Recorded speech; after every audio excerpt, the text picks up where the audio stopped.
to this one. The stuff that we have to do for this, some of the things we have to do for this, you have to do for all problems like this. And so when I say this is something you'll always have to do, that when you see this kind of problem, you'll say, I know what I have to do on this one. You might not know why you have to do it at the time, but you know that you will have to do it. Okay, so we have a circuit and we have a switch, and the switch is a sudden change, and when you have a sudden change, then you will have a transient response in your capacitor or your inductor. So what we're going to do in this one, we're doing it for a capacitor. You'll follow very similar steps for an inductor. You just have to remember the differences between inductors and capacitors are what can change instantaneously and what can't. For a capacitor, voltage cannot change instantaneously.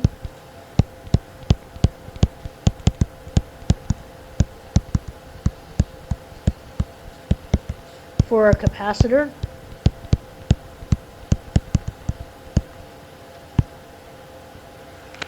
and current cannot change instantaneously for an inductor. So this problem has a capacitor, so we are going to use this fact. If you have a problem that has a switch action and has a capacitor and an inductor, and you don't use the fact anywhere that voltage didn't change for the capacitor or current didn't change for the inductor, you probably missed something. This is like a fundamental part of these problems.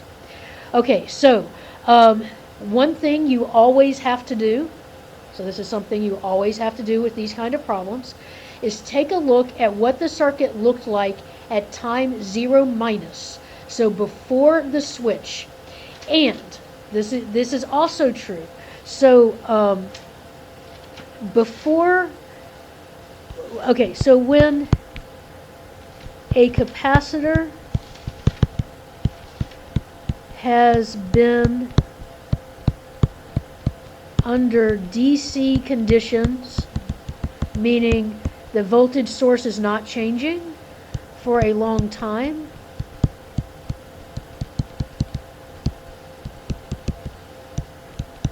it acts as an open circuit. So when a capacitor has been in a certain condition for a long time, it acts as an open circuit. An inductor under DC conditions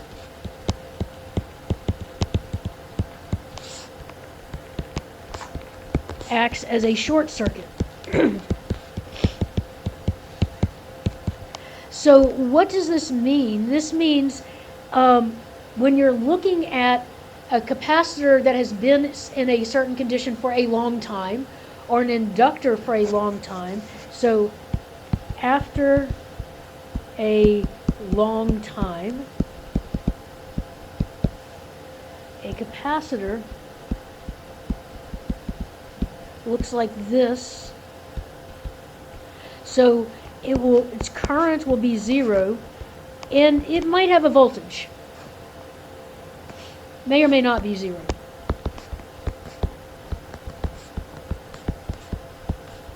The way you find its voltage is you find something it's in parallel with.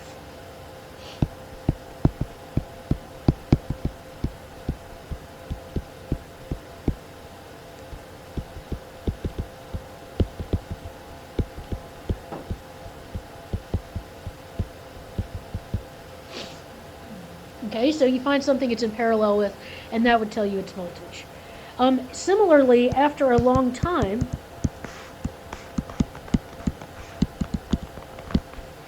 an inductor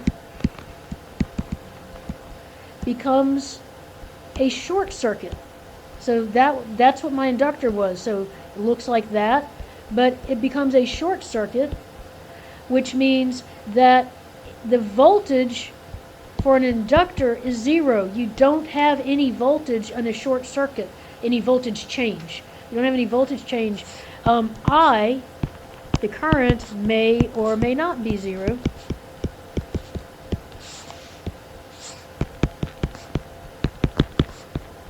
it will be the same, or the current will be the same as something it's in series with.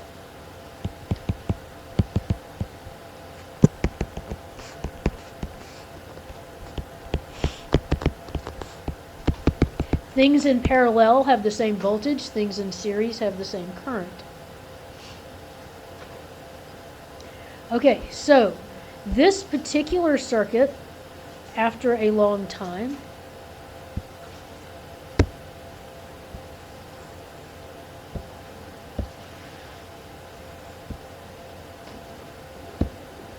but before switch action, so at t equals 0, the switch moved. So before t equals 0, so this is t equals 0 minus, you will always want to draw what the circuit looked like at 0 minus. You need this information. I prefer to draw my capacitor as an open circuit to remind me that that's what it's doing. This branch right here with the 12 volt voltage source, at t equals 0 minus, it's not doing anything, so I can leave it alone.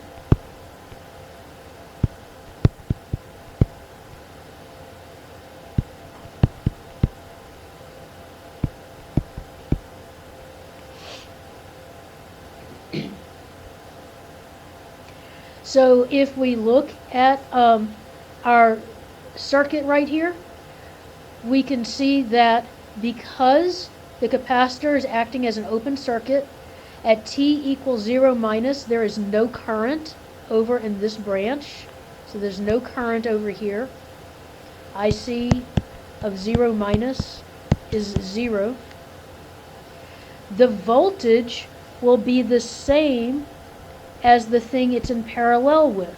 Now it's in parallel with the 6 kilo ohm resistor.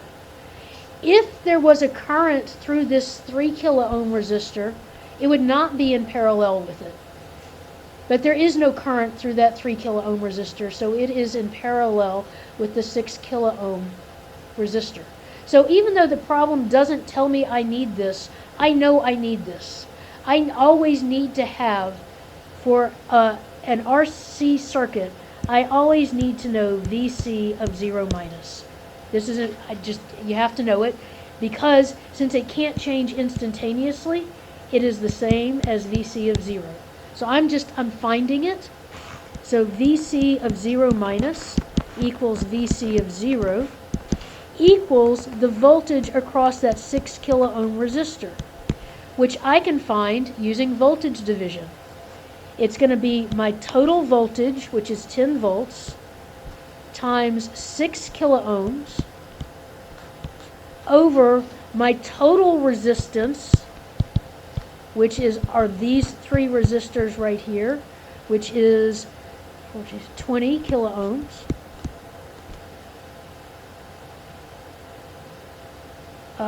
And so V C of 0 minus is 6 times 0.5 or 3 volts. Okay, so I just found that. Now let me go see what the question is asking. Find the power dissipated in resistor R at t equals 0 minus. So here's resistor R, right here. And I already found the voltage across it, so I know that power equals IV. I also know that V equals IR, or that I equals V over R. So power equals V over R times V, or power equals V squared over R. So V is 3 volts times 3 volts over my resistance, which is 6 kilo ohms. So that's 9 over 6,000, which is 1.5 milliwatts, because power is in watts, or 0.015 watts. So that's part A. Part B is to find IR of 0 plus. Okay, so now it's time for us to look at 0 plus. So now I'm going to redraw the circuit. You should always redraw your circuits. So I'm going to redraw the circuit at 0 plus.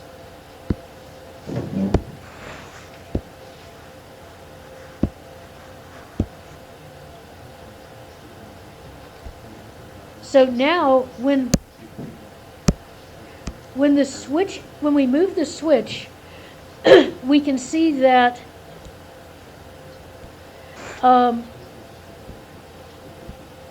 this part now becomes open.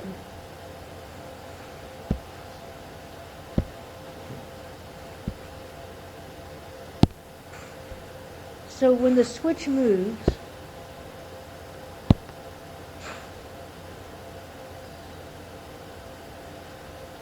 this part becomes open, and so this whole side is not going to be part of the circuit after time t equals 0.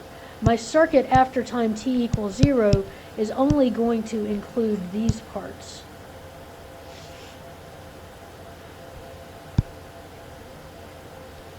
And now my capacitor is acting as a capacitor,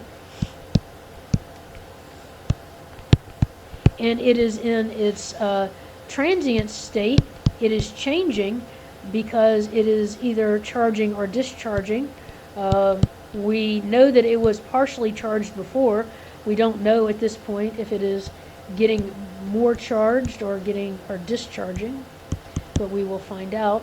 We know that it had at t equaled 0, Vc of 0 was 3 volts.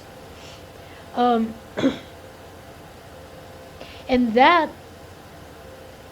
is key to solving this problem, because that is the one main thing we can count on, is that this voltage was 3 volts. So if I make this ground, I know that I have 3 volts. This top right here is at 3 volts. I'll label this as V. That's not 3V, that's 3 volts. And I will do nodal analysis. So at V, this voltage right here is 12. So at V, V minus 12 over 3 kiloohms plus V minus 0 over 6 kiloohms plus V minus 3 over 2 kiloohms has to equal 0.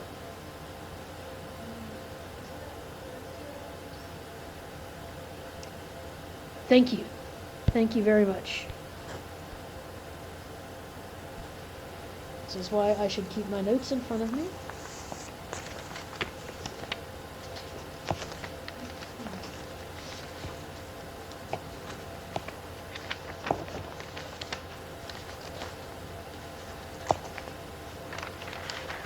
Not that I can read my notes. Okay. And so from this, I can solve, oh, yeah, see, kind of pointless for me to have my notes because, like, I did it using mesh when I did this before. So I will multiply through by 6 kiloohms. And when I do that, I get 2V minus 24 plus V plus 2V minus 6 equals 0. Is that right?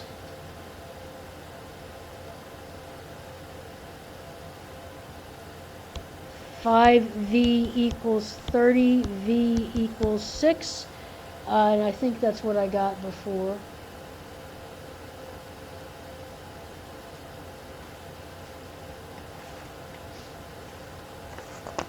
Well, we'll see if I get the same current. Yeah, I did get the same current. Okay, so if V is 6, and I'm supposed to be finding the current through this resistor, then the current through a resistor is the voltage from the side that you're starting from. So VA minus VB, the voltage on the other side, over the resistance, or the current is 6 volts minus 0 volts over 6 kiloohms, or 1 milliamp.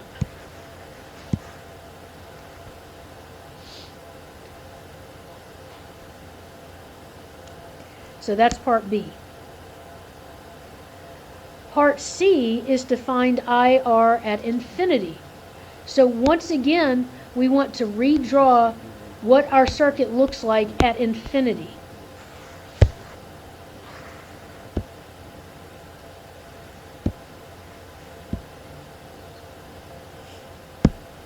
So at infinity,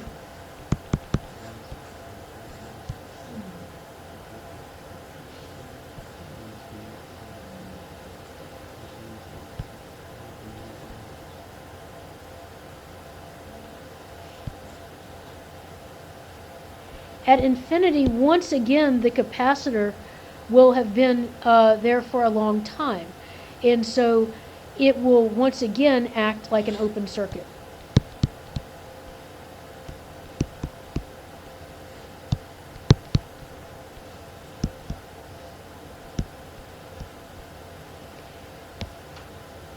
And so the current through this resistor at infinity, all of the current is going through that resistor, because there's no current going through this side at all.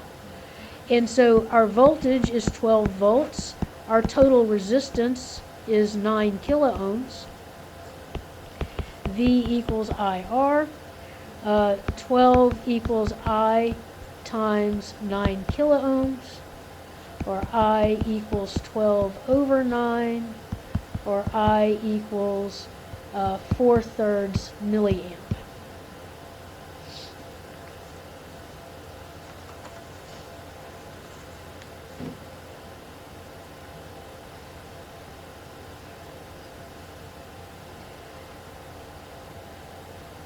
Now, the last part is the part that I did in a much harder way than I needed to, because the question says to find IR of t for t greater than 0.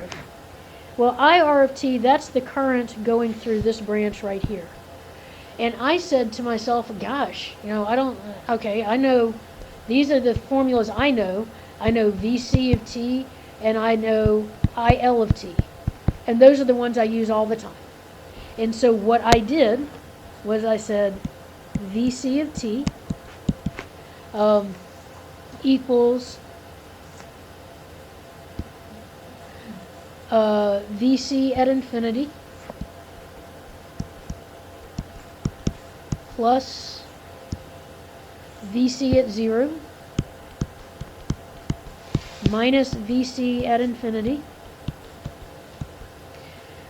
times e to the minus t. Rather than doing t over tau, I do t times 1 over tau. It just makes it a little cleaner when I do it, so there's not a fraction. I find tau and then I do that. So I found this, and then I said I equals c dv dt, and then I got the current through the capacitor. And once I had the current through the capacitor, then I had to go and look at my circuit and figure out how that related to the current through the resistor. None of that is necessary. There's a much easier way to do it, because this formula right here works for any of the elements in our first order circuit. We just need to know what they are at infinity, what they are at our starting time, and what our time constant is. And so I don't have to find the voltage across the capacitor. I can do the current across this resistor because it's going to act the same way. So I r of t will equal IR at infinity plus IR at 0 minus IR at infinity times e to the minus t times 1 over tau. So this is the third thing that you're going to have to find, that you will always have to find in these kind of problems, and that's tau. And to find tau, you have to find the Thevenin resistance. And you have to find the Thevenin resistance of the resistor as it is at the time that you are finding the information. So I need to find the Thevenin resistance of our circuit as seen by the capacitor, because the capacitor is the thing that is causing this change, this transient response. We need to find the Thevenin resistance of our circuit at this time during the transient action.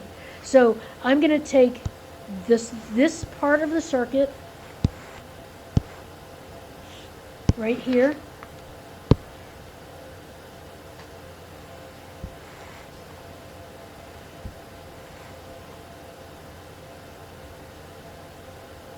I'll take this part of the circuit and find its Thevenin resistance. So when it starts, it has a voltage source in it. We're going to short that out in a minute. So I need to find the Thevenin resistance of this circuit.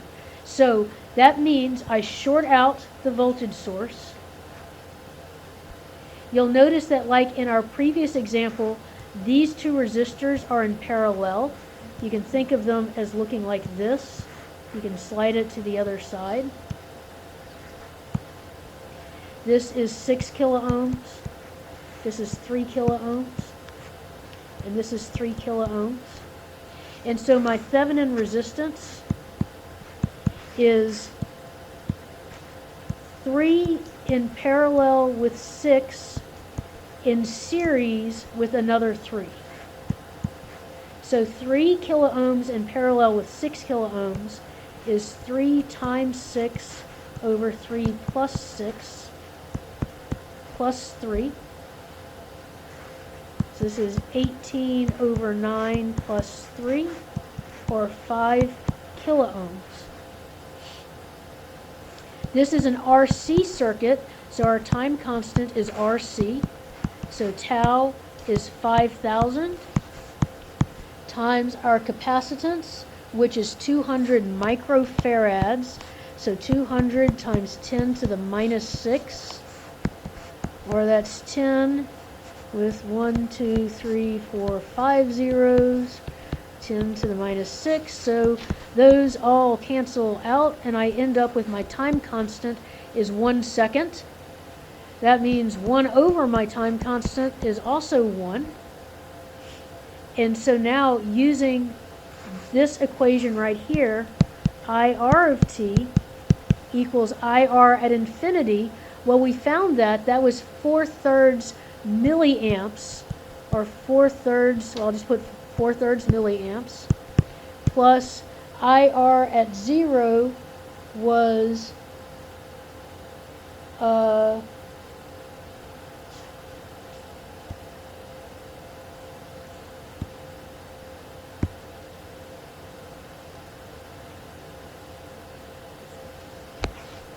does anyone remember what it was?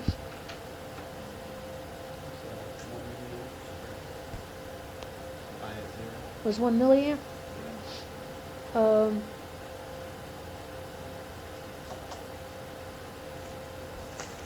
Is that the right answer?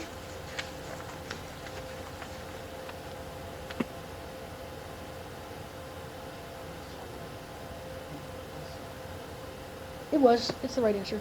Okay, so 1 milliamp minus IR at infinity was 4/3 milliamps times e to the 1 over tau was 1, so that's minus 1 t, or IR of t equals 4/3 1 minus 4/3 is minus 1/3 e to the minus t milliamps.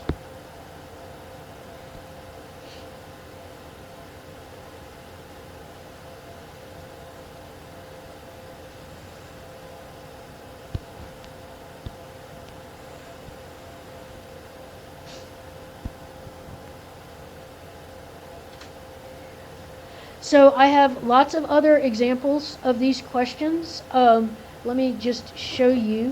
Let me stop this recording.